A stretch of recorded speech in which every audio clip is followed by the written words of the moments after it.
घिर चुके पीएम नरेंद्र मोदी के बचाव के लिए अब बीजेपी कुतर्कों पर उतर आई है। मणिपुर पर बीजेपी के कुतर्क इस संवेदनशील मसले पर राहत की जगह जख्मों को कुरेदने का काम कर रहे हैं। आप जानते हैं कि कल शाम सोशल मीडिया पर जब मणिपुर के 2 महिलाओं के साथ हुई अमानवीयता की तस्वीरें वायरल हुईं तो देश सन्न रह गया। उस भयावह वीडियो को अब सरकार ने प्रतिबंधित कर दिया है, लेकिन जिस किसी ने उसे देखा भीतर तक कांप गया कि कोई भी इतना क्रूर कैसे हो सकता है, इतनी हैवानियत कहां से आ सकती है। और इसका जवाब यही मिला कि ये सब नफरत की राजनीति की देन है। 3 महीने से जल रहे मणिपुर को अगर बीजेपी सरकार ने संभालने की कोशिश की होती तो शायद ऐसी अमानवीयता से बचा जा सकता था, लेकिन अब तो जो कुछ मणिपुर में हुआ या हो रहा है वो सबके सामने आ गया है। बीजेपी की संवेदनहीनता और पीएम मोदी की चुप्पी के खिलाफ अब सोशल मीडिया पर नाराजगी जतलाई जा रही है, और अभी से नहीं, पिछले 3 महीने से जतलाई जा रही है। जब ज्यादा बढ़ी और खासकर इस वीडियो के बाद से, तो फाइनली महिला एवं बाल विकास मंत्री स्मृति ईरानी से जब सवाल पूछे जाने लगे कि स्मृति ईरानी जी आप कब बोलेंगी, प्रधानमंत्री कब चुप्पी तोड़ेंगे, क्योंकि आप महिला, और खासकर आपसे इसलिए कहा जा रहा है क्योंकि आप महिला एवं बाल विकास मंत्री हैं। खैर, फाइनली कल यानी बुधवार की देर रात को स्मृति ईरानी ने ट्वीट करते हुए कहा कि सीएम बीरेंद्र सिंह से बात की है और दोषियों को बख्शा नहीं जाएगा। लेकिन स्मृति ईरानी का यह ट्वीट असरदार साबित नहीं हुआ, यानी बेअसर साबित हुआ, क्योंकि यह मामला 4 मई का है। अब सवाल उठे कि इतने दिनों तक सरकार ने इस बारे में कुछ क्यों नहीं किया और क्यों इस घटना का पता नहीं चला सरकार को। सवाल मोदी जी की चुप्पी पर भी उठे। उनसे पूछा गया कि क्या उनका खून अब भी शांत रह सकता है। एक बार फिर बीजेपी कांग्रेस के दबाव में आई और मानसून सत्र के पहले मोदी जी ने मणिपुर पर अपना बयान दिया। इसे 140 करोड़ लोगों के लिए शर्म की बात बताई और भी बहुत कुछ कहा। लेकिन जब मणिपुर की बात कर रहे थे तो बात वो राजस्थान और छत्तीसगढ़ की भी करने लगे। मणिपुर की बात कर नहीं रहे थे, पहले उन्होंने बात की छत्तीसगढ़ और राजस्थान की, फिर आए मणिपुर पर। सुनिए जरा क्या कुछ कह रहे हैं मोदी जी आज संसद के। लोकतंत्र के मंदिर के पास खड़ा हूं तब मेरा हृदय पीड़ा से भरा हुआ है, क्रोध से भरा हुआ है। मणिपुर की जो घटना सामने आई है, किसी भी सभ्य समाज के लिए यह शर्मसार करने वाली घटना है। पाप करने वाले, गुनाह करने वाले कितने हैं, कौन है, वो अपनी जगह पे है, लेकिन बेइज्जती पूरे देश की हो रही है। 140 करोड़ देशवासियों को शर्मसार होना पड़ रहा है। मैं सभी मुख्यमंत्रियों से आग्रह करता हूं कि वे अपने राज्य में कानून व्यवस्था को और मजबूत करें, खास करके हमारी माताओं बहनों की रक्षा के लिए कठोर से कठोर कदम उठाएं। घटना चाहे राजस्थान की हो, घटना चाहे छत्तीसगढ़ की हो, घटना चाहे मणिपुर की हो, इस देश में, हिंदुस्तान के किसी भी कोने में, किसी भी की राज्य सरकार में राजनीतिक वाद विवाद से ऊपर उठ करके कानून व्यवस्था का महात्मा, नारी का सम्मान, और मैं देशवासियों को विश्वास दिलाना चाहता हूं, किसी भी गुनहगार को बख्शा नहीं जाएगा। कानून अपनी पूरी शक्ति से, पूरी सख्ती से एक के बाद एक कदम उठाएगा। मणिपुर की इन बेटियों के साथ जो हुआ, तो मोदी जी के इस बयान को सुनकर लग ही नहीं रहा है कि ये अपने देश की महिलाओं पर हुए अत्याचार से दुखी प्रधानमंत्री की वाणी है, बल्कि यहां भी चुनाव प्रचार की गंध आ रही है। आप जानते ही हैं कि जल्दी ही 5 राज्यों में विधानसभा चुनाव हैं और उसके बाद लोकसभा का चुनाव, और इससे पहले बेंगलुरु में विपक्षी दलों ने इंडिया यानी Indian national developmental inclusive alliance का गठन कर लिया है, जिसके बाद से बीजेपी खुद को हारा हुआ महसूस कर रही है। इंडिया की घोषणा के बाद एनडीए को लेकर मोदी जी ने जो कुछ कहा वो हम जानते ही हैं और आप सब सुन चुके हैं। उन्होंने इसे न्यू इंडिया से जोड़ दिया, लेकिन वो मणिपुर पर तब भी चुप थे क्योंकि उन्हें लगा होगा कि विपक्ष के सवाल उनकी सत्ता नहीं हिला पाएंगे। मगर अब शायद वो अपनी कुर्सी हिलती हुई महसूस कर रहे हैं। इसीलिए उन्होंने किसी तरह अपनी प्रतिक्रिया दे दी। हालांकि संसद में चर्चा की नीयत बीजेपी अब भी नहीं दिखा रही है, बल्कि मोदी जी का बचाव करने के लिए रविशंकर प्रसाद ने तो यहां तक कह दिया कि नरेंद्र मोदी की सरकार देश की बहन बेटियों की इज्जत के बारे में बहुत ही गंभीर और संवेदनशील है। जरा सुन लीजिए। कांग्रेस पार्टी से और क्या अपेक्षा की जाए। विशेष रूप से हर सदन के पहले एक गुब्बारा छोड़ते हैं और फिर गायब हो जाते हैं, बहस से भाग जाते हैं। याद होगा पेगासस की बात लेके आ गए, सरकार की ओर से जवाब दिया गया, कहा सुप्रीम कोर्ट से इंक्वायरी होनी चाहिए। सुप्रीम कोर्ट से इंक्वायरी हुई तो राहुल गांधी ने अपना ही मोबाइल नहीं दिया उस कमेटी को। याद है ना आपको? आज कांग्रेस के इन कुकृत्यों को रिकॉल करना जरूरी है। राहुल गांधी विदेश में इतना बोलते हैं कि मेरा फोन टैप होता है, और जब उसकी जांच का विषय आया तो उन्होंने अपने फोन को उस कमेटी को डिपॉजिट करना भी उचित नहीं समझा।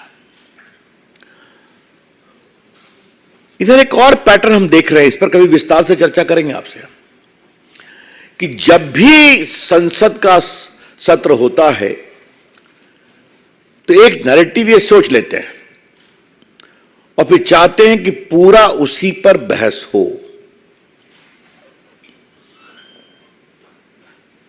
हम किसी व्यावसायिक ग्रुप के समर्थन में हम नहीं हैं। अडानी पर कितना हंगामा किया गया, सरकार ने जवाब दिया। राहुल गांधी का जवाब मैंने खुद दिया था लोकसभा में। सुप्रीम कोर्ट ने बाकायदे कमेटी बनाई हुई है, फिर भी हंगामा। और जब मालूम हुआ कि कांग्रेस पार्टी के राज में ही और मनमोहन सिंह के राज में अडानी जी ने व्यापार क्या क्या किया है, तो फिर बैकफुट पे चले गए। ये क्यों? कभी पेगासस, कभी अडानी, कभी कोई विदेश में कोई रिपोर्ट आई कोलिसिव तो उस पर, कभी किसी विदेशी टीवी चैनल ने कोई डॉक्यूमेंट्री बनाई तो उस पर। सदन को किसी न किसी रूप में डिरेल करना है, सदन को नहीं चलने देना है। और राफेल की बात तो आप जानते ही हैं, कितना हंगामा हुआ था, और उसमें ऐसे शर्मनाक नारे लगाए गए थे हमारे प्रधानमंत्री के बारे में, जनता ने जवाब दिया। तो आज हम बहुत पीड़ा से आपके से यह शेयर करने आए हैं कि जो पैटर्न कांग्रेस पार्टी ने विशेष रूप से बना रखा है, हर सदन के शुरू के पहले कोई चीज लेके आना, फिर बहस नहीं होने देना, फिर बहस से भागना, और फिर आरोप लगाना कि नरेंद्र मोदी सरकार बहस से भागती है। इस पैटर्न को देश के सामने बताना जरूरी है। तो चलिए, रविशंकर प्रसाद जी से ही पूछा जाना चाहिए कि क्या ये जो अभी कांग्रेस लेकर के आई है, मान लिया वो कांग्रेस लेकर के आई है, लेकिन मणिपुर की घटना क्या कांग्रेस की देन है? मणिपुर की घटना जो वीडियो है वो क्या कांग्रेस बना करके शेयर कर रही है? मणिपुर में जो दो समुदाय के बीच हो रहा है, जो कॉन्फ्लिक्ट है, वो कांग्रेस के कारण हो रहा है? क्या अभी जो संसद का मानसून सत्र शुरू हुआ है और उससे पहले उस पैटर्न के तहत अगर देखा जाए, अगर रविशंकर प्रसाद जी सही कह रहे हैं, तो वो क्या कांग्रेस की देन है? बहुत सारे सवाल हैं। खैर, चाहे मोदी जी हों या रविशंकर प्रसाद जी हों, ये जो कुछ भी कहें, मगर जो सच है वो सबके सामने है। आज सुप्रीम कोर्ट ने भी इस मुद्दे पर स्वतः संज्ञान लेते हुए मोदी सरकार को घेरा है और अगली सुनवाई के लिए अगले शुक्रवार की तारीख मुकर्रर की है। सुप्रीम कोर्ट के chief justice of India CJI ने, यानी डीवाई चंद्रचूड़ ने साफ साफ कहा है कि न्यायालय मणिपुर में महिलाओं के साथ यौन हिंसा के अपराध पर सामने आए वीडियो के दृश्यों से बहुत परेशान है। साफ कह रहे हैं, हमारा विचार है कि न्यायालय को अपराधियों को जवाबदेह ठहराने के लिए सरकार द्वारा उठाए गए कदमों से अवगत कराया जाना चाहिए और ऐसी घटनाएं दोहराई नहीं जानी चाहिए। मीडिया में दिखाए गए दृश्य गंभीर संवैधानिक उल्लंघन को दर्शाते हैं। तनावपूर्ण माहौल में हिंसा करने के लिए महिलाओं को उपकरण के रूप में उपयोग करना पूरी तरह से अस्वीकार्य है। यह कह रहे हैं सीजेआई डीवाई चंद्रचूड़, छोटी मोटी बात नहीं कह रहे हैं। तो सुप्रीम कोर्ट ने दोस्तों स्वतः संज्ञान के बाद मोदी सरकार और खासकर पीएम मोदी की नींद उड़ा दी है और अब जाकर नींद खुली है मोदी जी की, और वो मणिपुर की चर्चा कर रहे हैं, मणिपुर पर बात कर रहे हैं। कहां? सदन के बाहर, सदन के अंदर नहीं। इधर कांग्रेस संसद में इस मुद्दे पर बहस चाहती है। आज सोनिया गांधी ने सीधे सीधे नरेंद्र मोदी से इस बारे में बात की और कहा कि आप बहस कराइए, लेकिन मोदी जी ने जवाब में क्या कहा सुन लेते हैं लोकसभा में विपक्ष के नेता अधीर रंजन चौधरी से। सुनिए। सदन जब शुरू होते हैं तो परंपरा के मुताबिक पीएम सारे विपक्ष लीडरों को साथ खैरियत पूछताछ करते हैं, नमस्कार प्रति नमस्कार होते हैं। हमारा परंपरा रिवाज है। वो रिवाज की चलते पीएम साहब जब सब सारे ऑपोजिशन लीडर से मिलने लगी तो बढ़ते बढ़ते मैडम को पास भी आ गई। मैडम पहले मौका मिलते ही मैडम पीएम साहब को ये कहे कि सदन के अंदर हम लोग मणिपुर की चर्चा चाहते हैं, आप मणिपुर की चर्चा कराइए। तो मुझे लगता था कि पीएम साहब को मतलब ये इस तरीके की सवाल और वो भी खुद मैडम करेगी इसका कोई अंदेशा नहीं था। तो थोड़ा हिचक गए हमारे पीएम साहब और कहने लगे ठीक है देखता हूँ। तो मैडम ने थोड़ा मतलब जोर लगा कि ये कही कि नहीं ये चर्चा होना चाहिए सदन के अंदर। तो आज मतलब मान लीजिए कि सदन शुरू हुई, मैडम की अपनी तरफ से मांग रखकर मतलब सारे ऑपोजिशन की जो वो मांग मैडम खुद रखी और वो सीधे तौर पर पीएम मोदी साहब को पास ही रखे। हम लोग तो इधर उधर करके सीधे कभी स्पीकर होते जाते हैं, रूल होते जाते हैं। तो मैडम को ये लगे कि इधर उधर की बात ना करके सीधा मैडम यानी सोनिया गांधी ने सीधा सीधा प्रधानमंत्री नरेंद्र मोदी को कहा कि हम चाहते हैं कि सदन के अंदर मणिपुर पर बात हो। इधर दूसरी तरफ जब मणिपुर की बात है, मल्लिकार्जुन खड़गे साहब का नाम पहले याद आ गया।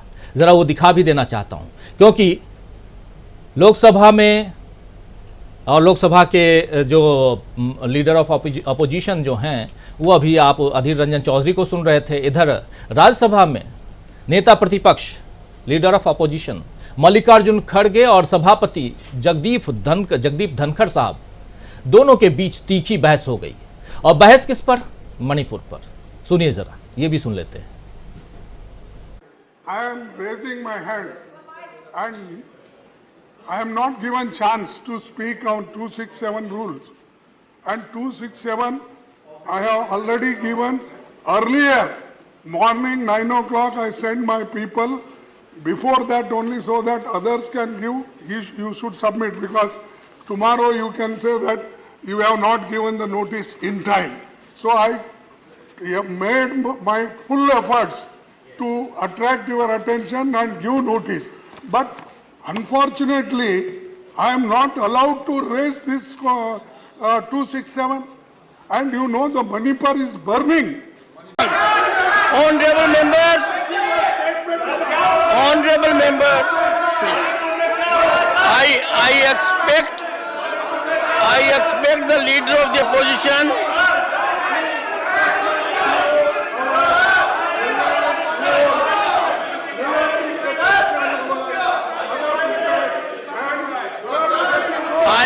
constant if the house is not in order. Sir, let the house be in order. House is not in order.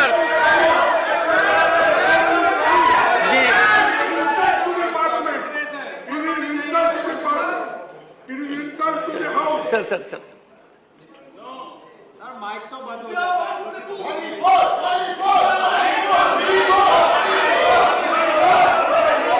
The house stands adjourned to meet on Friday, 21st July 2023 at 11 a.m. तो इधर कह रहे हैं मल्लिकार्जुन खड़गे बहुत दुखी मन से मणिपुर जल रहा है। पीएम क्वाइट हैं, चुप हैं, शांत हैं, और सभापति महोदय जी खड़े होते हैं मुस्कुराते हुए, शुक्रवार तक के लिए हाउस को एडजर्न कर देते हैं। मुस्कुराना क्यों, ये एक सवाल उठता है। मणिपुर के मामले पर, मणिपुर अगर आज परेशान है, वहां की जनता परेशान है, तो आप क्या मुस्कुरा सकते हैं। खैर, मणिपुर का मामला देश को परेशान कर रहा है, न सिर्फ मणिपुर को। जो इस देश के संवेदनशील नागरिक हैं दोस्तों, उन्हें उस वीडियो को देखने के बाद कल रात नींद नहीं आई होगी, मगर मोदी सरकार इसमें भी सियासत देख रही है। उसे मणिपुर से ज्यादा छत्तीसगढ़ और राजस्थान की चिंता सता रही है। बीते 9 साल में इसी मोदी सरकार के कार्यकाल में देश ने न जाने कितने कठुआ, कितने हाथरस, कितने अखलाक और कितने पहलू खान को देखे हैं। ऐसी जैसी कितनी घटनाएं देख ली इस देश ने। देश में नफरत का जहर फैल चुका है। नजरें अब सिर्फ सुप्रीम कोर्ट को देख रही हैं और शायद वहां से इंसाफ मिले। यही बात यहां इस देश की जनता शायद सोच रही है, पूछ रही है।